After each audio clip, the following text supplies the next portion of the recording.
बिस्मिल्लाहिर्रहमानिर्रहीम। अस्सलाम वालेकुम। मैं हूं डॉक्टर काशिफ मलिक और आप देख रहे हैं पाकिस्तान 360।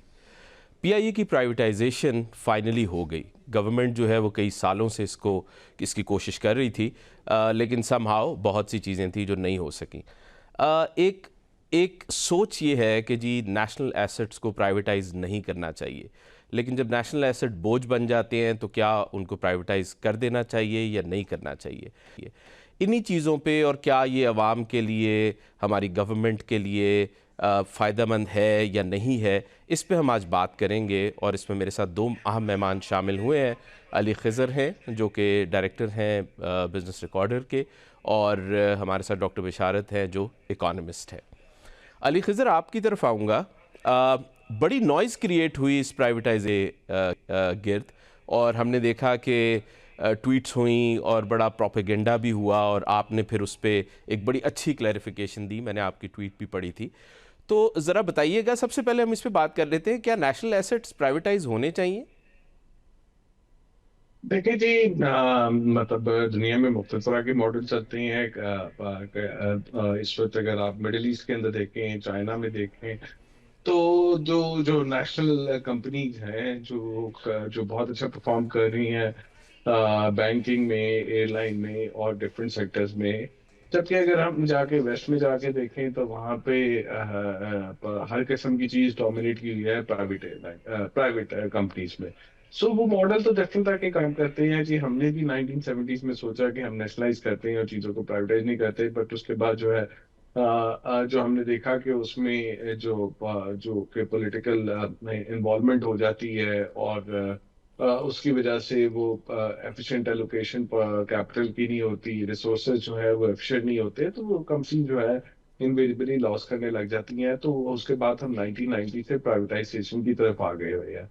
तो मेरे ख्याल में ये बात तो इस वक्त तय हो चुकी है, पाकिस्तान के मॉडल के अंदर नेशनलाइजेशन जो है काम नहीं कर रही है, तो privatisation is the only option के लेके चले। अच्छा, फिर हम अगर पाकिस्तान के अपने केसेस में देखें तो जी अभी पीआईए जो है तकरीबन आप देखें कि पिछले 10-12 साल से हर साल लॉस कर रही थी, और तो वो लॉस करती रहती, और एक वक्त आना था कि कंपनी ने बंद हो जाना था। अभी इनका सारा डेट वेट क्लियर किया, पिछले साल तो लॉस नहीं रहा एक साथ है, बट अगर वो एफिशिएंटली काम नहीं कर रही थी तो लॉस अकोमोडेट होना शुरू हो जाता है, बंद हो जाता है। जिस तरह पाकिस्तान स्टील मिल एक दिन बंद हो गई है, तो इस तरह पीआईए ने भी हो जाना था।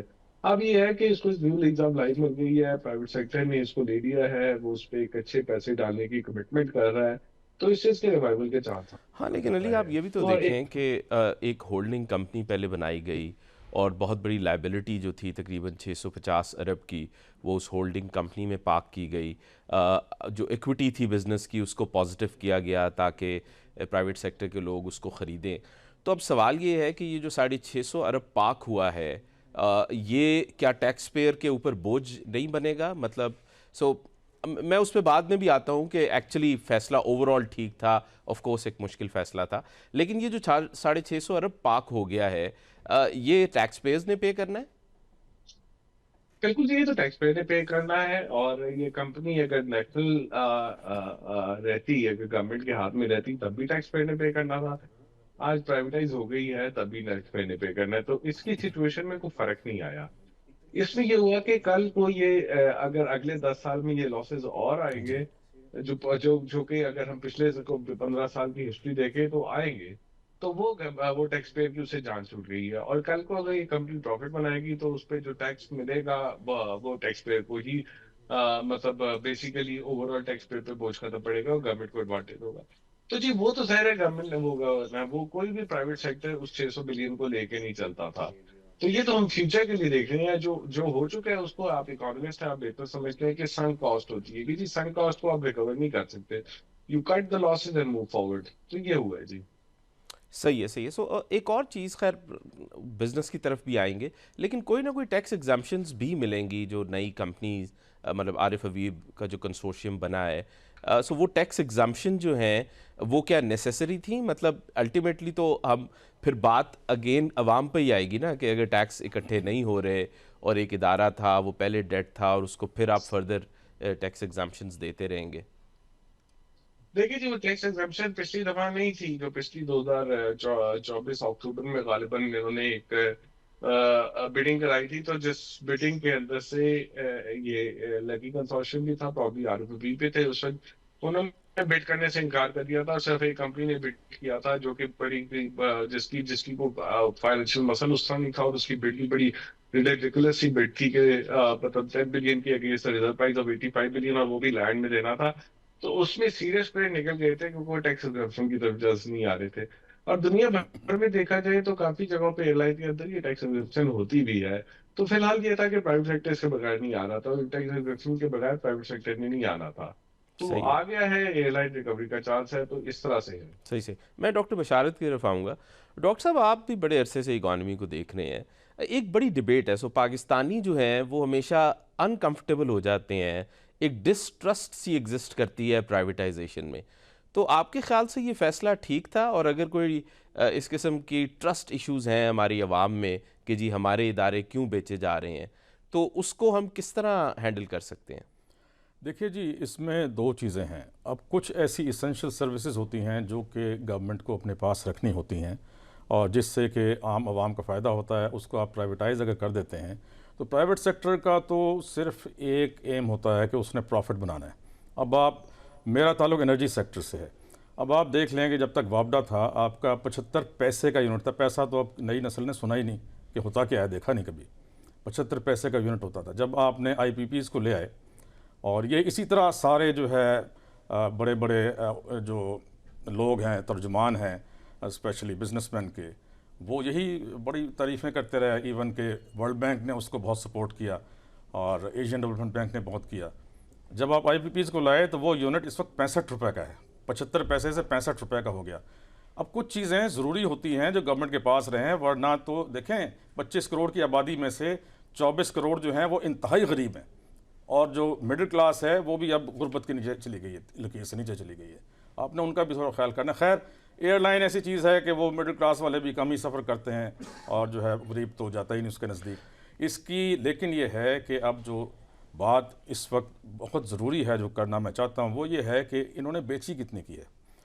135 अरब की जो है वो लगाई गई है इसकी बिड। उसके ऊपर जो कंसोर्शियम है आरिफ हबीब ग्रुप का, जिसमें AKD ग्रुप भी शामिल है, कोई सिटी स्कूल वाले भी हैं, और बाकी लोग भी हैं। तो आप ये देखें कि 125 अरब तो आप उनको वापस दे रहे हैं।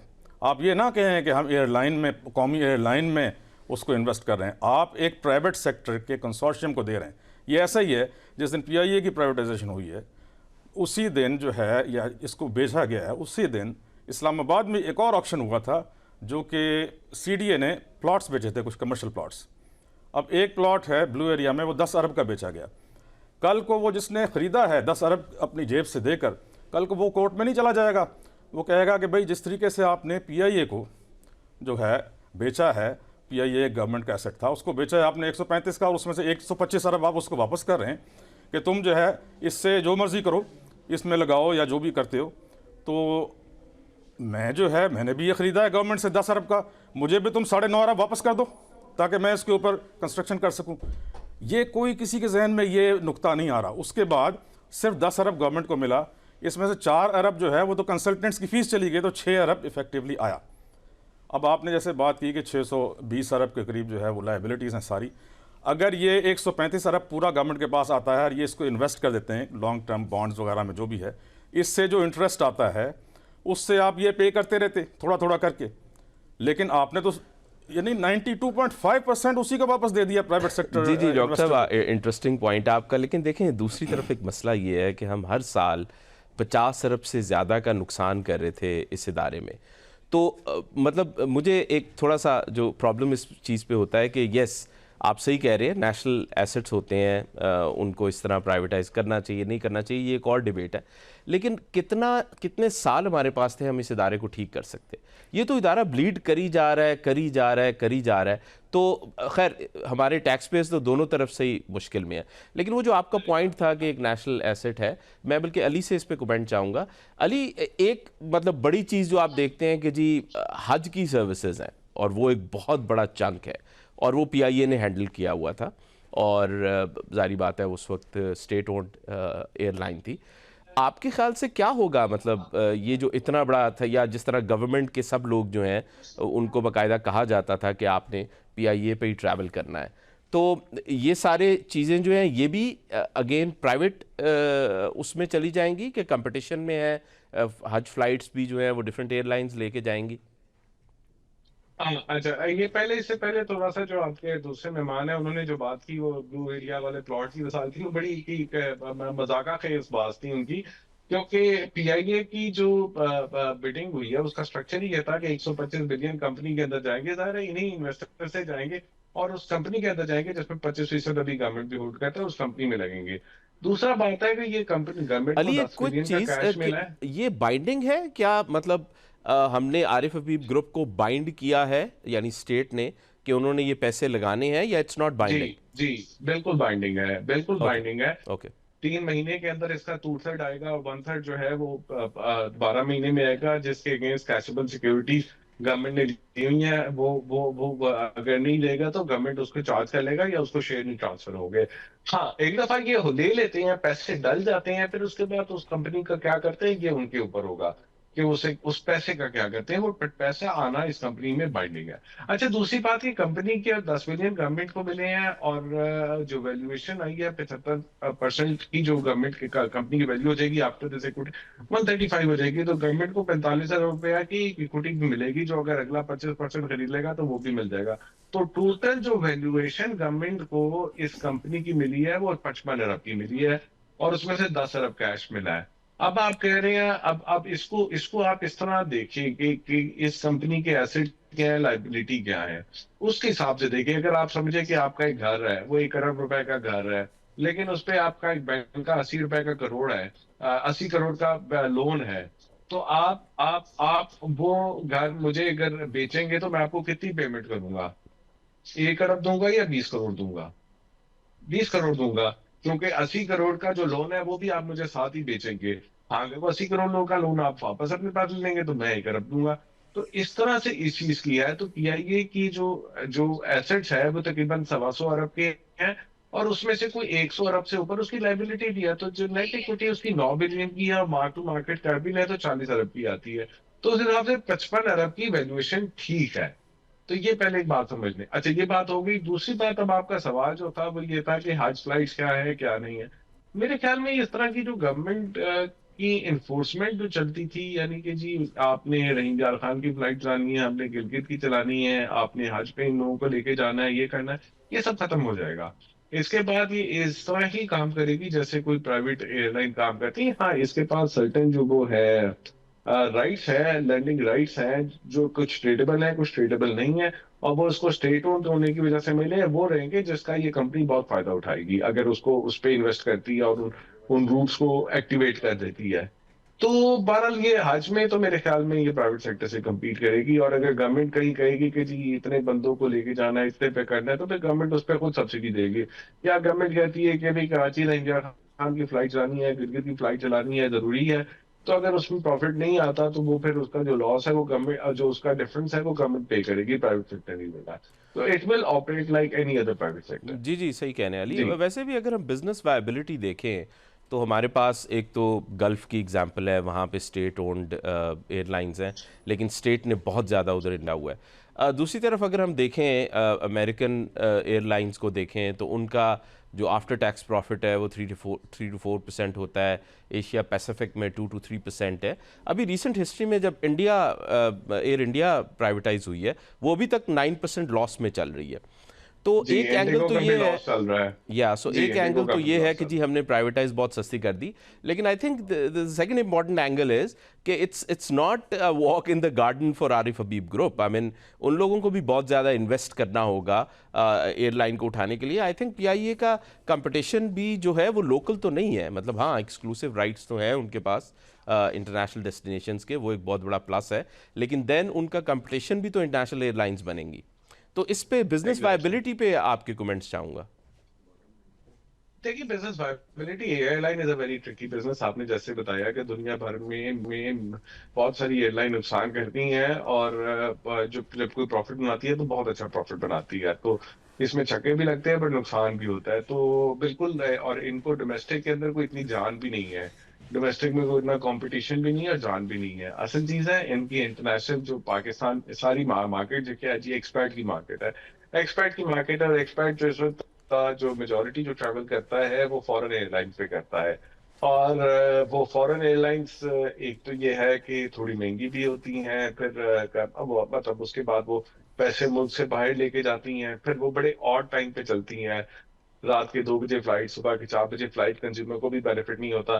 फिर किसी ने कहीं भी डेस्टिनेशन पे जाना है तो उसको उसको उसको पहले कोई दुबई जाना है या कतर जाना है या उधर जाना है उधर जाना है, उसका टाइम लगता है। अब उसके पास एक तो ये आएगा पीआईए की बहुत सारी ऑप्शन आ जाएंगी कि पीआईए डायरेक्ट फ्लाई करेगी मुझे यहाँ पे अच्छे टाइम पे फ्लाई करेगी।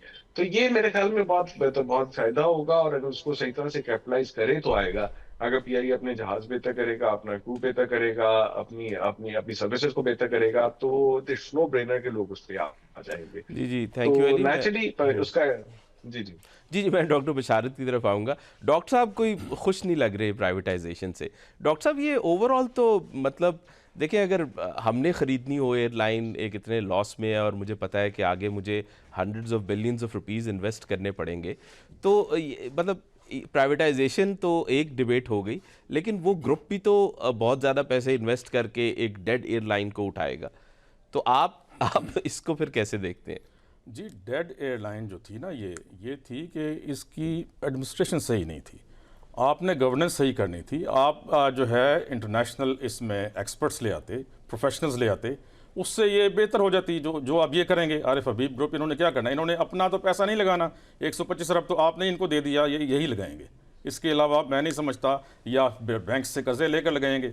और आपको पता है प्राइवेट सेक्टर को हमारे कितना सपोर्ट किया जाता है गवर्नमेंट की तरफ से। इमरान खान के दौर में कितने सारे थे, ये 300 या 600 जो थे, इनको विदाउट एनी इंटरेस्ट बहुत बड़ा एक लोन दे दिया गया था। और भी तरह तरह से इनको सपोर्ट किया जाता है।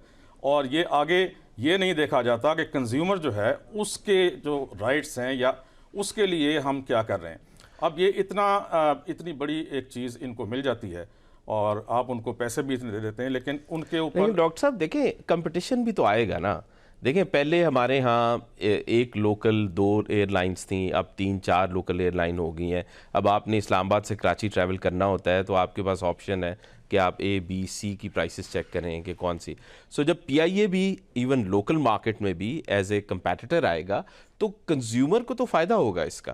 देखें, कंपेटिटर तो वो ऑलरेडी था, लेकिन जो इसमें पॉलिटिकल अपॉइंटमेंट्स थी जो 6 गुना ज़्यादा थी जो कि होनी चाहिए as compare to Emirates, Qatar, Etihad वगैरह, जो बेस्ट इस वक्त एयरलाइंस है मिडल ईस्ट की, आपने उसको ख़त्म करना था। आपने इसकी एडमिनिस्ट्रेशन को बेहतर करना था। आपने वो नहीं किया। आप पब्लिक प्राइवेट पार्टनरशिप में भी इसको चला सकते थे। आपका इतना बड़ा एसेट था और एसेट है जो कि आपने इस तरह वो कर नहीं पाए ना। आप देखिए कितने सालों से हमारे पास ऑप्शन तो थी। ये एक, मैं तो ये समझता हूँ डेलिबरेटली किया गया ना। ये जो आप दूसरी मिसाल में देता हूँ इमरान खान दौर की, जिसमें कैबिनेट से अप्रूव कराया गया था बंद लिफाफों में एक चीज़, और एक प्रॉपर्टी टाइकून को जो है उसका जो पैसा वहाँ से कब्ज़ा किया गया था यूके से और पाकिस्तान की गवर्नमेंट को भेजा गया था, वो पैसा उसी को वापस कर दिया गया था। ये एग्जैक्टली नहीं, लेकिन डॉक्टर साहब ये तो ओपन बिडिंग थी। देखें, जिसने चाहना था, खैर हमारे पास तो इतने पैसे नहीं होते। ठीक हो गई ना जी जी, लेकिन जो ओपन बिडिंग में तो 135 अरब डॉलर में बिकी थी, ठीक है जी। उसके बाद ये जो 125 अरब का ये, और ये बिल्ट इन किया गया था, ये पहले से ये चीज़ सारी शामिल की गई थी। तो जो देखिए, मैं अगर हम इसमें दौर में हुआ ना, मैं तो बिल्कुल ये समझता हूँ कि वही चीज़ जो है ये दोबारा की गई। जी जी, मैं तो इसमें जी पॉजिटिविटी देखता हूँ कि हमें अपनी नेशनल एयरलाइन को रिवाइव तो करना था। आप देखें ना, मुझे खैर इफ़ यू आस्क मी तो मुझे तो ये भी खुशी है कि लोकल ग्रुप्स ने लिया है, मतलब किसी फॉरेन फर्म ने आके नहीं लिया। और वो जो नेशनल एसेट्स वाला हम कमेंट यूज़ करते हैं वो भी किसी हद तक आ गया। और इसमें एक और चीज़, इस पर मैं बल्कि अली के पास चलूँगा। अली, आरिफ हबीब साहब ने कंफर्म कर दिया है कि फ़ौजी foundation has formally joined the consortium. तो पॉजिटिव साइड पे तो ये I think it's good news, क्योंकि जब इतना बड़ा ग्रुप ज्वाइन करेगा और नेशनल एयरलाइन होगी तो वो इसको रिवाइव करने की फिर पूरी कोशिश करेंगे। आप क्या कहते हैं इस पे? जी बिल्कुल, ये बड़ा अच्छा आपका सवाल है। इससे पहले थोड़ा सा जो आपके वो साथी हमारे जो है वो जो बात कर रहे हैं कि जी गवर्नमेंट ने खुद से रिवाइव कर लेना था, इसमें प्राइवेट सेक्टर के लोग ले आने थे, ये वो ले आने थे, ये पैसे खुद ही लगा लेती, तो इसको प्राइवेट सेक्टर को देने की जरूरत है। बिल्कुल ये होना को हो सकता था, बट ये पिछले 30 साल से हम देख रहे हैं कि गवर्नमेंट किसी किसी ढंग की चीज चलाने में नाकाम रही है, और हर तरह के वो जो एसेट जो गवर्नमेंट ने जिसमें पैसा भी डाला है तो नुकसान ही किया है। वो अब क्यों गवर्नेंस बेहतर नहीं कर सकती, क्या नहीं कर सकती, उसके अंदर बैठेंगे तो फिर हम सुबह तक उसी पे बात करते रहेंगे। बहरहाल ये बात तय है कि गवर्नमेंट से ये कंपनीज नहीं चल पाती तो उनको प्राइवेटाइज कर देना चाहिए। ये एक मुत्तफका तौर पे बहुत ब्रॉडली स्पीकिंग हमारे यहाँ ये एक डिसीजन हो चुका है, तो उसकी इम्प्लीमेंटेशन हो रही है। ठीक है जी, उस डिसीजन के ऊपर जाएं क्योंकि हम देख चुके हैं गवर्नमेंट फेल हो चुकी है। हाँ, एमिरेट्स को वो अच्छा चला रहे हैं बट हम नहीं चला पाए, तो एक अच्छी अलग बात है। Any coming to your point जी, देखिए फौजी फाउंडेशन जो है, जब मैंने आपको शायद आपसे यही से पहले भी जिक्र किया था, मैंने इस पे लिखा भी था, ट्वीट भी किया था कि जो जीतेगा फौजी फर्टिलाइजर उसके साथ ज्वाइन करेगा। और फौजी फर्टिलाइजर जो है इसीलिए वो बिडिंग प्रोसेस में भी नहीं आया था, क्योंकि बिडिंग प्रोसेस में आता तो फिर वो किसी और कंसोर्शियम का पार्ट नहीं बन सकता था।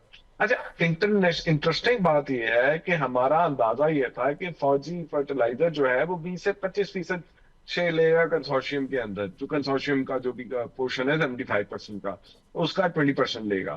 तो और जो उनकी लकी वालों के साथ जो बात हो रही थी वो 25% की आ रही थी। अब जो आरिफ हबीब साहब जो जिन्होंने मुझे पर्सनली भी बोला है और उन्होंने मेरे ख्याल टीवी पे भी कहीं बात की है कि वो 35 से 40% के दरमियान यानी 39.9 इवन कह रहे हैं कि जी वो शेयर फौजी ले जाएगा, जबकि लीग कंसोर्शियम जो है उसका 40% होगा। उससे कम होना है तो उससे भी मतलब सिर्फ नोशनल कम किया है क्योंकि वो लीगल रिक्वायरमेंट है। तो इसका मतलब है कि फौजी एक बहुत बड़ा प्लेयर आ जाएगा इसमें। अच्छा, इसके फायदे भी हैं, इसके नुकसान भी हैं। हमने देखा कि जिस जिस कारोबार में फौजी रहा है तो वहां पे डोमेस्टिक बाकी लोगों को जो है वो कंपटीशन जो है उसमें अनफेयर एडवांटेज देता जाता है। फर्टिलाइजर के अंदर के फातिमा फर्टिलाइजर और Fauji fertiliser are having an undue advantage over the agro fertiliser. ठीक है, जिनको गैस सस्ती मिलती है जबकि कीमत उसकी यूरिया की सेम है। इसी तरह आप ट्रांसपोर्टेशन के एरिया देख लें और कई कारोबारों में देख लें, दे हैव अनफेयर एडवांटेज। तो सही है। इससे सो हमारी जो जी छोटी जी अली। एयरलाइन सुतेजा छोटी एयरलाइन एयरब्लू वगैरह को ये खदशा है कि इससे वो अनफेयर एडवांटेज ले लेंगे और हमारे मसला होगा। लेकिन असल मार्केट का जो कंपटीशन है वो फॉरेन एयरलाइंस के साथ है, क्योंकि डोमेस्टिक में तो चार्म ही नहीं है। तो अगर अनफेयर एडवांटेज लेके भी जाएंगे तो उसका ज्यादा फायदा नहीं होगा, ज्यादा उनको कंपटीशन बाहर करना पड़ेगा जी। जी जी अली, तो आपके ख्याल से अब जो बाकी 25% शेयर जो अभी तक गवर्नमेंट के पास है, तो फौजी फर्टिलाइज़र के आने की वजह से क्या ये 25% शेयर भी बिक जाएगा? देखिए ये तो ग्रुप की अपनी एक ख्वाहिश के है। जब आरिफ हबीब ग्रुप जब ये शुरू में आना चाह रहा था तो इन्होंने बोला था कि जी हमने 25% जो है हमें 100% चाहिए। लकी वाला कहता था हमें 75% चाहिए। तो अब अगर ये 100% पे जाने की इन्होंने ऑप्शन दे दी कि जी 75% बिड करें और बाद में जो वैल्यूएशन आएगी उसके ऊपर 25% आपने खरीदना है तो खरीद ले।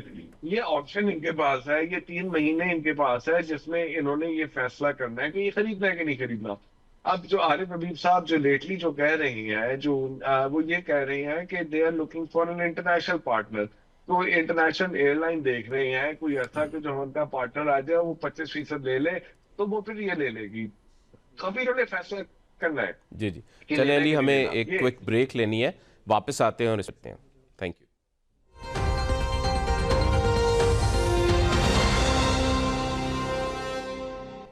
वेलकम बैक नाजरीन। सो हम बात कर रहे थे पीआईए की प्राइवेटाइजेशन पे, और हमें खलीक कियानी साहब ने ज्वाइन किया है जो सीनियर कॉरेस्पॉन्डेंट है डॉन के, बहुत अरसे से मैक्रो इकॉनमी को कवर कर रहे हैं। उनसे शुरू करेंगे। खलीक साहब, पीआईए की प्राइवेटाइजेशन हो गई और लोग जो हैं वो कह रहे हैं, कुछ कह रहे हैं अच्छा हुआ। खैर इसका एक पॉलिटिकल साइड है, हम उस तरफ नहीं जाते, ऑब्जेक्टिवली इसको देखते हैं। आपके ख्याल से अच्छा फैसला था? सर मैं तो इसको डिफरेंटली देखता हूँ। जो एयर ट्रैवल है जी, पाकिस्तानी तकरीबन 5 to 6% पीपल जो है वो एयर ट्रैवल यूज़ करते हैं। उसमें से तकरीबन आधा जो है वो पाकिस्तान एयरलाइन के पास था। तो मतलब मेरी पॉइंट ऑफ व्यू से अगर ये कंपनी इतने अरसे से जितने हमने उसमें पैसे डाल दिए, मेरा ख्याल है 1 ट्रिलियन से ऊपर तो पिछले 10-12 साल में हमने डाल दिए हैं। उसके बाद अगर मेरी तरफ से ये डूब जाती कोई फ़र्क नहीं पड़ता, आम पाकिस्तानी के ऊपर इसकी सेहत के ऊपर इसका कोई असर नहीं पड़ता। और क्योंकि उन्होंने इसके ऊपर वो जो 95% पॉपुलेशन है उसने इसको यूज़ नहीं करना। अलबत्ता वो वाला ये वाले सवाल उस चीज़ के ऊपर जो पब्लिक यूटिलिटीज़ हैं, मिसाल के तौर पर गैस कंपनीज़ हैं या पावर कंपनीज़ हैं, उनके ऊपर वो उसका डायरेक्ट इम्पैक्ट, और उधर ये सवालात ज़्यादा रेलिवेंट होंगे कि वो हर हाउस होल्ड को इम्पैक्ट करेगा, हर कंज्यूमर को और हर इंसान को इम्पैक्ट करेगा। तो मेरी तरफ से तो जी, अगर वो आज से मेरा ख्याल 20 साल पहले शौकत अजीज़ ने कहा था कि जी 1 रुपये के ऊपर अगर कोई ले जाए तो ले जाए। मैं कहता हूँ अब किसी हमसे अगर 125 बिलियन वो लेके भी ले गए और हमारी जान छोड़ दे, हर साल हमसे बजट से 40-50 बिलियन ना लें, वो 40-50 बिलियन आप कहीं और इस्तेमाल कर लें तो ज़्यादा अच्छी बात है। जी, सो हम बात कर रहे थे कि ये जो इंटरनेशनल रूट्स हैं, बड़े एक्सक्लूसिव राइट्स हैं पीआईए के पास, ये इसको बहुत ज़्यादा लेवरेज कर सकते हैं बिज़नेस लेने के लिए। और स्पेशली अगर हम बहुत से पाकिस्तानी देखें जो कि ट्रैवल करते हैं, वो प्रेफर करते हैं कि जी हम अपनी नेशनल एयरलाइन पे ट्रैवल करें, हालांकि सर्विसेज के बड़े मेजर मसाइल रहे हैं, और अगर आपको डायरेक्ट फ़्लाइट्स मिल जाए तो आपके ख्याल से ये जब आरिफ हबीब ग्रुप आता है, कंसोर्शियम उठाता है, तो इंटरनेशनल रूट्स इनके पास ऑलरेडी हैं, तो इनका फिर जो कंपटीशन है वो इंटरनेशनल एयरलाइंस के साथ होगा, तो कितना मुश्किल होगा पीआईए को रिवाइव करना इस ग्रुप के लिए? सर देखें, जो मेरा ख्याल है पीआईए का इस वक्त सबसे बड़ा एसेट है वो यही रूट्स हैं और उनके जो लैंडिंग राइट्स हैं वो है। और ऑलमोस्ट सारे जो मेजर कैपिटल्स हैं, आप लंदन देख लें, आप पेरिस देख लें, आप फ्रैंकफर्ट देख लें, आप बल्कि न्यूयॉर्क और उधर भी जो है वो पाकिस्तान के वो थे, पीआईए के थे। तो ये तो कुछ एडवांटेज है, और उस एडवांटेज को अगर ये कैपिटलाइज करेंगे, अच्छी सर्विस देंगे, तो ये सर्विस वो ले पाएंगे, कंपटीशन तब क्रिएट कर पाएंगे। क्योंकि बाकी सारी जितनी एयरलाइंस जिनके साथ इनका कंपटीशन होगा वो कहीं से डाइवर्ट होकर आती हैं, 3-4 घंटे को एडिशनल उनका इम्पैक्ट पड़ता है। तो सबसे बड़ी फैसिलिटी तो ये, और अच्छी अगर सर्विस देंगे तो वाई नॉट जी, वो अगर कोई और कर सकता था वो कर ले। अब प्राइवेट सेक्टर में बिल्कुल प्राइवेट सेक्टर की सर्विसेज के ऊपर अच्छी जो सर्विस देगा, जो अच्छा कंफर्टेबल उनको ट्रैवल देगा और जो ट्रस्ट देगा, वो सर्विस लेगा। और मेरा ख्याल है ये इनको एडवांटेज होगा। और मेरा ख्याल है ये वो एरिया जिसके ऊपर ये, जिसको डॉक्टर साहब कह रहे हैं कि जी हमने 125 बिलियन का उनको एक मार्जिन दिया, तो इसके ऊपर वो इन्वेस्ट करें। जाहिर है एयरक्राफ्ट वो इंडक्ट करते जाएंगे, लीज़ करेंगे या बाई करेंगे, तो उसकी बेसिस के ऊपर वो अपनी सर्विस इंप्रूव कर सकेंगे। इन 18 जहाज़ों के ऊपर तो कुछ नहीं हो सकता ना, वो डायरेक्ट सर्विस भी किसी काम की जी, नहीं आप है। सही कह रहे हैं। अभी आप बात कर रहे थे कितने एयरप्लेन्स हैं पीआईए के पास, तो 33 हमारे पीआईए के पास एयरप्लेन्स हैं, जिनमें से 18 सिर्फ ऑपरेशनल हैं, और कुछ प्लेन जो हैं वो 25 साल पुराने हैं। बोइंग्स भी हैं जो कि ज़ाहिर बात है हमारे पास लोकल उनके पास तो नहीं है। डॉक्टर बिशारत साहब से पूछेंगे, तो देखें ये जो नई कंपनीज आनी है, इन्होंने उन प्लेन्स को रेनोवेट करना है, रिफर्बिश करना है, कोई नए जहाज़ लेने हैं, कंपटीशन इंटरनेशनल है, तो आप ये बेनिफिट तो उनको दें ना जी कि वो आके बिजनेस रिवाइव करेंगे। देखिए, पहली बात तो सोचने की और समझने की ये है कि ये जो कंसोर्शियम है इसमें कोई भी ऐसा नहीं है जिसने अपनी कोई एयरलाइन चलाई हो या आजकल चला रहा हो। सिर्फ एक इसमें बिडिंग में आया था जो एयर ब्लू वाले, लेकिन उन्होंने 26 अरब की बिड दी जो कि ज़ाहिर है कि बहुत कम थी, तो एक्सेप्ट नहीं हुई। तो अब ये है कि इनको इंटरनेशनल पार्टनर्स ढूंढने पड़ेंगे, और ज़ाहिर है कि बड़ी जैसे एमिरेट्स है, सिंगापुर, देखें एमिरेट्स और सिंगापुर एयरलाइंस को पाकिस्तान की पीआईए के पायलट्स ने और पीआईए के जो स्टाफ है उसी ने डेवलप किया था, और वो कहाँ से कहाँ पहुँच गई हैं। पीआईए एक वक्त में दुनिया की दूसरी बड़ी एयरलाइन होती थी, लेकिन मिस मैनेजमेंट की वजह से इन्होंने इसका किस तरह बेड़ा गर्क किया। अब ये है कि इनको बड़ी एयरलाइंस तो आएंगी नहीं, छोटी बहुत सारी छोटी ऐसी एयरलाइंस होती हैं, ये उनमें से किसी को लेकर आएंगे। और लेकिन एक और चीज़ जो आपको जहन में रखनी चाहिए कि 1 साल तक यही स्टाफ, जो कि 6 गुना ज़्यादा है, एक जहाज़ पर जितना स्टाफ होना चाहिए उससे 6 गुना ज़्यादा स्टाफ पॉलिटिकल बेसिस पे भर्ती हुआ है। वो तो ठीक है, देखिए ये तो उसी से चलवाना है इन्होंने। जी, ये तो 1 साल आपकी तक बात फिर सपोर्ट करेंगे कि ये तो देखें ना, ये तो उनके राइट्स हैं जो एम्प्लॉयज़ ऑलरेडी हैं, तो वो 1 साल तक, मतलब ऐसा तो नहीं प्राइवेट सेक्टर आया और अचानक ऑफ कर दिया सबको, ठीक है। तो ये तो आपकी फेवर में जाती है जो आप लेबर यूनियंस की बात कर रहे थे। उसमें देखें अब यही होना चाहिए ना कि प्राइवेट सेक्टर आया तो परफॉर्मेंस बेस्ड, सिर्फ जिसकी परफॉर्मेंस सही हो ये उसको रखें, और जो सिर्फ जो है तनख्वाह लेने के लिए, मुराहत लेने के लिए वहाँ पर बहुत सारी भर्तियाँ हुई भी हैं, उनको फिर गोल्डन हैंडशेक देना पड़ेगा, क्योंकि आप निकाल भी नहीं सकते। जब गवर्नमेंट में एक दफ़ा कोई आ जाते हैं उसका एक तरीक़ेकार होता है। तो 1 साल तक आपको शायद ये भी इल्म होगा कि गवर्नमेंट ने ही तनख्वाहें उनको देनी है। तो जो हम कह रहे हैं ना कि फ़ौरन अब तो हमें कुछ नहीं देना, 1 साल तक इनको तनख्वाहें सबको, स्टाफ को भी गवर्नमेंट नहीं देनी है। 125 अरब रुपए जो है टैक्स पेयर्स मनी है, 135 अरब की जो बिड हुई थी उसमें से 125 अरब जो है वो 19 को दे देना है। तो उन्होंने एक्चुअली जो है 10 अरब गवर्नमेंट को देना है, जिसमें से 4 अरब कंसल्टेंट की फ़ीस चली जाएगी तो 6 अरब इनके पास हाथ में आना है।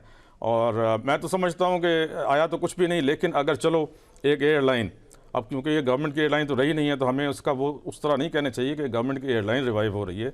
अब एक प्राइवेट सेक्टर जो है वो रिवाइव करेगा तो चला लेगा, नहीं करेगा तो फिर ये है कि वो अपना नुकसान करेगा, क्योंकि अब तो एसेट उसके पास चला गया है और वो उसको चलाना आता है। आरिफ हबीब साहब जो हैं उनके पास एविएशन का इतना एक्सपीरियंस है कि उनका अपना एक प्राइवेट जेट है, जहाज़ है।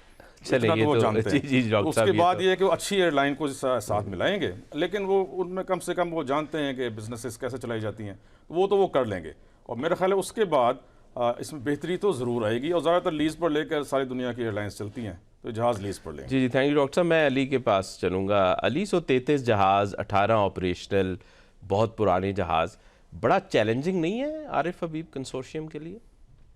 जी, बड़ा चैलेंजिंग है, बड़ा ट्रिकी बिजनेस है। और ये इसमें पैसा जो डल रहा है वो कंपनियां शायद इससे कम डालना चाह रही थी। एयर ब्लू ने इस पे सिर्फ 26 अरब की बिड दी थी। लकी ग्रुप भी 134 पे रुक गया था। ये नहीं था कि उनके पास पैसे नहीं है, और ये टैक्स पेयर का पैसा नहीं है, इन्हीं लोगों का पैसा एक देश से दूसरे पैसे जा रहा है। तो बहरहाल जी, देखते हैं क्या होता है, विल फाइंड आउट जी। देखें, कुछ प्राइवेटाइजेशन बड़ी कामयाब होती है, कुछ कामयाब नहीं होती है। जैसे अगर हम देखें कि पीटीसीएल के हमें बड़े अच्छे पैसे मिले थे, हमें डबल द प्राइस मिली थी जो उस मार्केट में शेयर था, लेकिन पीटीसीएल की प्राइवेटाइजेशन को मैं कामयाब नहीं हुआ। कंपनी जो है वो डाउन द हिल गई है उसके बाद। ठीक है जी। और उसकी जो रीजन है उसको बोला गया है कि इलेक्ट्रिक की प्राइवेटाइजेशन हुई थी तो पहले शेयर होल्डर से थोड़ी चली, थोड़ी नहीं चली। फिर उसके बाद उसमें नए शेयर होल्डर है अफराज, फिर वो उनके उनके शेयर जिसने खरीदे, जब उनकी लिक्विडेशन हुई तो अभी वो लॉगर हेड पे हैं और एक फ्रैक्चर्ड बोर्ड है उसकी वजह से कि इलेक्ट्रिक सफर कर रही है। तो अभी तक वो उसका मसला हल नहीं हुआ। लेकिन अगर आप बैंक्स में देखें तो बैंक्स में प्राइवेटाइजेशन बड़ी अच्छी हुई है। कंपनियों ने बहुत बड़े पैसे बनाए, और आज पाकिस्तान के अंदर जो सबसे बड़ा टैक्स पेयर है कोई सेक्टर, तो बैंकिंग सेक्टर है। तो ये अब देखने को बात है कल को क्या ये लाइन रिवाइव करती है कि नहीं होती। बहरहाल ये बात तो तय है कि government has cut it's losses, और गवर्नमेंट के लिहाज से ये एक अच्छी चीज हो गई है। जी हम ब्रेक से पहले भी बात कर रहे थे, एयर इंडिया जो है वो भी प्राइवेटाइज हुई, वो 9% लॉस कर रही है। तो ऐसा नहीं है कि they will get out of the woods quickly. हो सकता है कि आरिफ हबीब कंसोर्शियम को भी पहले कुछ सालों में लॉस भी बेयर करना पड़े, लेकिन रिवाइवल की तरफ तो अली चल पड़े हैं ना फिर। जी बिल्कुल ऐसे, बिल्कुल ऐसे। जी खलीक कियानी साहब की तरफ भी आऊँगा। खलीक साहब, सो इसको आप कितना चैलेंजिंग समझते हैं एज ए बिजनेस वायबिलिटी? नहीं, देखें, चैलेंजिंग तो है ना जी, क्योंकि इस वक्त 18 जहाज़ हैं उनके पास, और उन 18 जहाज़ों के ऊपर वो कितना काम कर लेंगे। तो कम से कम उनको अगले 1-1.5 साल में कम से कम 50 जहाज़ों तक अपना फ्लीट जो है वो लेके जाना पड़ेगा, ताकि उसको वो एटलीस्ट जो मेजर डेस्टिनेशंस हैं उसको तो कैप्चर कर सकें। जी वो तो एम 60+ कर रहे हैं जी। तो मतलब this is minimum, bare minimum के जिसके ऊपर वो मेन जो डेस्टिनेशंस हैं उनको कैप्चर करेंगे। और वहाँ की जो पाकिस्तानी जो डायस्पोरा है वहाँ पे, वो ज़रा कभी नहीं चाहेगा कि जी अगर उनको अच्छी सर्विस नहीं मिलेगी। आप आज भी देखते हैं कि जी पीआईए की जो जब सर्विस अच्छी नहीं होती तो वो दूसरी एयरलाइंस की तरफ जाते हैं। तो एक अच्छी सर्विस, और मेरा ख्याल है एक अच्छी एडिशन होगी जी उन सारे एरियाज़ के लिए। और हमें अल्लाह का शुक्र अदा करना चाहिए कि हमारे अगले देखें, ये इसको 1 साल और 3 साल के अंदर भी अगर देखें तो अगर 125 बिलियन हमें और अपनी जेब से, बजट से, टैक्स पेयर मनी से देना पड़ता, उससे तो बेहतर है कि जी आज हमने मतलब 5 बिलियन के ऊपर भी अगर हमारी बचत हो गई, 5 बिलियन भी बचा है। और ये इनफैक्ट ये 10 बिलियन नहीं है, इसके ऊपर अभी तो वो 25% शेयर्स अगर मज़ीद उन्होंने एक्वायर करना है तो ये 55 या मे बी 60 बिलियन के तक जी 45 + 10 55 बिलियन, तो समथिंग लाइक दैट। तो मतलब एक अच्छी खासी अमाउंट उसके बावजूद भी है। उससे तो लाख दर्जे बेहतर है कि जी हम अगले 3 साल में 125 अरब और जेब से डाल देते। और जब ये सर्विस अच्छी होगी तो कंपटीशन होगा, हमारी लोकल जो दूसरी एयरलाइंस है वो भी अच्छा परफॉर्म करेंगी। देखें आप डोमेस्टिक लेवल के ऊपर आप देखें तो एयर ब्लू, सरीन और सियाल वगैरह बड़ी अच्छी सर्विस दे रही है, और इसलिए सर्विस दे रही हैं कि उनको आपस में एक कंपटीशन करना पड़ा है। तो अगर उसके साथ एक इतना बड़ा पीआईए जैसी एयरलाइन अगर उनको कम्पीट करेगी तो सर्विस तो मतलब जो कंज्यूमर है उसकी कस्टमर की जो अच्छी। बड़ा अच्छा पॉइंट आपने कहा। अली, मैं आपकी तरफ आऊँगा। So aviation industry with good regulation, हमने इवन टेलीकॉम में भी देखा, जो हमारी सेलुलर सर्विसेज हैं, रेगुलेटर स्ट्रॉन्ग था, कंपटीशन बहुत आया, कंज्यूमर्स को फ़ायदा हुआ। तो आपके ख्याल से रेगुलेटर्स को कितना यहाँ पे एक्टिव होना पड़ेगा हमारी एविएशन इंडस्ट्री में, ताकि कंपटीशन जो है वो सेहतमंद रहे? देखिए, बात यह है कि रेगुलेटर जहाँ पे इन्वॉल्व होगा, जो चीजें होंगी वो डोमेस्टिक सेक्टर में होंगी। डोमेस्टिक सेक्टर में तो मेरा ख्याल है ये जिन रूट पे चलता करता था वो सारे रूट अब शायद नहीं चल पाएंगे, जिसको सिर्फ चलाता ही पीआईए था। तो वो डोमेस्टिक सेक्टर में कोई इतनी बड़ी मार्केट नहीं है। वो गवर्नमेंट को अपने आप पे सोचना है कि उस पर टैक्सेस को कम करना है, किस तरह कम करना है कि अब मार्केट को लेके आना है, इकोनॉमी थोड़ी ग्रो करेगी तो होगा। तो असल चीज तो आपको मुझे बताया कि उसकी जो नीड्स है वो इंटरनेशनल है, और इंटरनेशनल मार्केट में कम्पीट करना है। तो उसमें हमारे रेगुलेटर तो बहुत कुछ नहीं कर सकते, जो इंटरनेशनल मार्केट में उसमें चलना है। तो विल फाइंड आउट कि जी वो कितना कम्पीट कर पाएंगी, कितना वो जो है जो इंटरनेशनल एयरलाइन पाकिस्तान से ऑपरेट कर रही है उस बिजनेस को कितना वो चैलेंज कर पाएगी। ये देखने की बात है जी, अगले 1-2 साल में, 2-3 साल में रादर। जी जी, सही कह रहे हैं। सो अली, एक और इम्पॉर्टेंट चीज़ ये है कि ठीक है, लेकिन मार्केट में एक बड़ा अच्छा सिग्नल गया है पीआईए की प्राइवेटाइजेशन से, और अभी आपको पता है एक पूरी पाइपलाइन है प्राइवेटाइजेशन की, जिसमें इन्होंने हाउस बिल्डिंग फाइनेंस कॉरपोरेशन, ज़रूरी तरक्याती बैंक, डिस्कोज भी हैं। तो कितना, मतलब आपका तो मार्केट की नब्ज़ पे हाथ है, तो कैसा सिग्नल है मार्केट में पीआईए की प्राइवेटाइजेशन पे? मेरे ख्याल में तो बहुत है सिग्नल है। तो ये वो एक होता है ना, वो कहते हैं अंग्रेजी में कि जिंक्स था, वो जिंक्स जो है ना वो खत्म हो गया। द जिंक्स इज ब्रोकन जी। तो उससे बड़ा फायदा होगा और बड़ा एक पॉजिटिव सिग्नल जाएगा। ये ZTPL और HBFC वगैरह तो रिलेटिवली आसान ट्रांजेक्शन है, ये तो हो जाएगी। जो the elephant in the room है जी, वो एनर्जी सेक्टर है और उसमें डिस्ट्रीब्यूशन करनी है, जिसका खलीक अली साहब ने भी थोड़ा सा अभी जिक्र किया कि जी वहां पे जो पब्लिक जो ओपिनियन है और जो पब्लिक का ताल्लुक है वो भी बड़ा है, क्योंकि उसमें हर आदमी को बिजली चाहिए, हर आदमी को गैस चाहिए, और उसको एक खास रेट पे मिलती है। क्या वो उस रेट पे कैसे मिल पाएगी, कैसे नहीं कर पाएगा। और उसके अंदर और बहुत सारी कॉम्प्लिकेशन है। सोशल कॉस्ट जो हमने बात की इसका जिक्र है, उसमें रियल स्टेट पे एक बहुत ज्यादा है, और उसमें पॉलिटिकल इन्फ्लुएंसेस बहुत ज्यादा है। तो वो एक डिफिकल्ट डिसीजन होगा। मेरे ख्याल में पूरे सेक्टर को ओवरऑल करना पड़ेगा और पूरी मार्केट को खोलना पड़ेगा पहले इससे कि उसकी प्राइवेटाइजेशन पे सोचे। तो मेरे ख्याल में सही चैलेंज आया। जैसे प्राइवेटाइजेशन का जो चेयरमैन है कमीशन के, उन्होंने भी यही कहा कि अब हम चैलेंज जो है ना उसकी तरफ जा रहे हैं, वो डिस्कोर्स की प्राइवेटाइजेशन है। तो विल फाइंड आउट कि जी वो कैसा होता है, क्या होता है, क्योंकि एनर्जी सेक्टर आपका खुल जाए तो मुल्क की तरक्की के रास्ते हमवार हो जाएंगे जी। लेट्स सी वो कितना होगा, क्या होगा, but it will take time and it would not be a smooth ride as the PIA was. जी, आप सही कह रहे हैं अली। हमने कई सालों से देखा है कि प्राइवेटाइजेशन पे बातें बहुत होती हैं, लेकिन इस दफ़ा बॉडी लैंग्वेज डिफरेंट लग रही है गवर्नमेंट की। खलीक कियानी साहब, बाकियों की प्राइवेटाइजेशन क्या अब आसान हो जाएगी? किट में सिग्नल अच्छा गया है? सर सिग्नल एक सेंस में बहुत अच्छा गया कि जी इतने अरसे बाद एक प्राइवेटाइजेशन हुई है। एक दूसरे सेंस में आप देखें तो पाकिस्तान का जो इन्वेस्टर है वो उस नंबर ऑफ़ इन्वेस्टर जो है वो बड़ा लिमिटेड है, और ज़ाहिर इक्विटी का जो कंसेप्ट है वो भी बहुत थोड़ा है कि मतलब कितने लोगों के पास है इतनी अपने एसेट्स और उनके बैकग्राउंड के जिनकी बेसिस के ऊपर वो मार्केट से पैसे रेज कर सकें। अगर इंटरनेशनल कोई कंसोर्शियम आएंगे, नंबर एक, और दूसरा चूँकि जो अगली ट्रांजैक्शंस हैं वो सारी बड़ी, जैसे अली ने कहा कि जी ये जो HBFC और ZTPL है, इनका तो खैर इनको साइड के ऊपर छोड़ दें, ना इनका कोई इतना बड़ा इम्पैक्ट है और ना कोई ख़ास साइज़ है। लेकिन जो यूटिलिटीज़ हैं जो हर बंदे को इम्पैक्ट करती हैं, और आजकल आप देख रहे होंगे कि वो जो एक नया उनको चैलेंज ऑलरेडी आ रहा है रिन्यूएबल्स की वजह से, और गवर्नमेंट भी और जो प्राइवेट सेक्टर के लोग जो इवन जो IPPs के साथ जो मैं काम कर रहे थे, वो भी आजकल इस किस्म का माहौल क्रिएट करने की कोशिश कर रहे हैं कि जैसे यानी कंज्यूमर को एज अ हाथ बांध के पेश किया जाए उनके बिज़नेस के लिए। तो ये इस सेंस से बड़ा चैलेंजिंग होगा, और क्योंकि उसकी बड़ी मेजॉरिटी जो है पॉपुलेशन की और जो उनके कंज्यूमर हैं वो या तो सब्सिडाइज्ड हैं या मतलब मार्जिनल कास्ट के ऊपर उनको सप्लाई मिल रही है। जी जी, डॉक्टर बशारत की तरफ आऊँगा, ये इनका स्पेशलाइज्ड एरिया है। डॉक्टर साहब, फिर डिस्कोस को भी प्राइवेटाइज कर दें? अब आपका कोई अगर गुस्सा थमा है तो।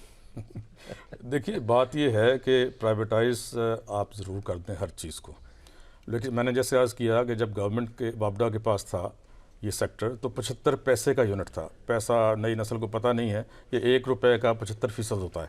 1 रुपया भी आपने कभी नहीं देखा होगा। बहरहाल अब वो जब प्राइवेटाइज आपने इसको कर दिया और आप IPPs को ले आए, IPPs के लाने से देखें आपने क्या किया, imported fossil fuel based power ले आए।